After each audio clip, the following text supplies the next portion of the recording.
nuovi progetti sportivi se ne sentono molti, ma quello di Motta di Livenza è probabilmente più ambizioso degli altri, almeno per quanto riguarda la pallavolo. Prima di tutto si vuole partire da un nuovo impianto sportivo polivalente, per il quale è pronta ad impegnarsi, oltre che comune e provincia, anche la pallavolo Motta. L'obiettivo che ci siamo proposti di sviluppare tutto il settore giovanile e sviluppare salire nei campionati della serie nazionale, se questo si dovesse avverare saremmo pronti anche come società a realizzarci una struttura che diventi una struttura polivalente, quindi con 3 campi da poter allenarci e da poter ospitare eventi come questo, se non anche di interesse molto più grande. A confermare le intenzioni del presidente Bello è il sindaco di Motta di Livenza, che fra l'altro è anche assessore allo sport della provincia di Treviso. Questa è una società che vuole crescere anche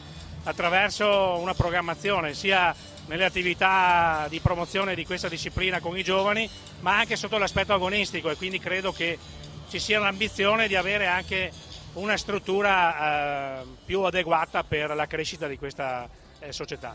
E l'aver organizzato la finale di Coppa Italia è stato il primo passo verso la notorietà che la pallavolo Motta sta consolidando nel territorio. È nata quasi per caso questa manifestazione, abbiamo cercato di portarla soprattutto per spingere la pallavolo Motta a farsi conoscere nel territorio e di conseguenza, come dicevo prima, a portare i ragazzi qui in palestra.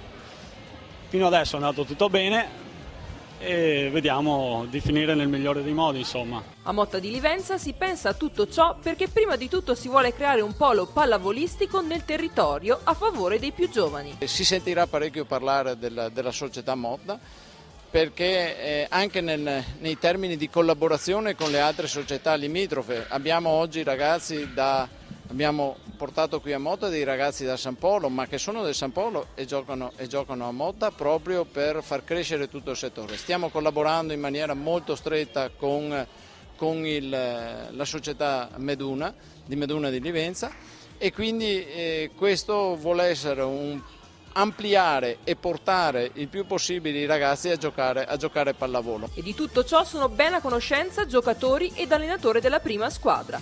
Palazzetto nuovo e Serie A. Sulle ali dell'entusiasmo per la conquista della Coppa Italia di B2, Capitan Carniel avverte tutti. Il sogno penso che tra qualche anno davanti a queste telecamere sarà realtà. Spero che vada tutto bene, perché il progetto del nostro presidente è un grande sogno. Io spero di esserci e toccarlo con le mie mani.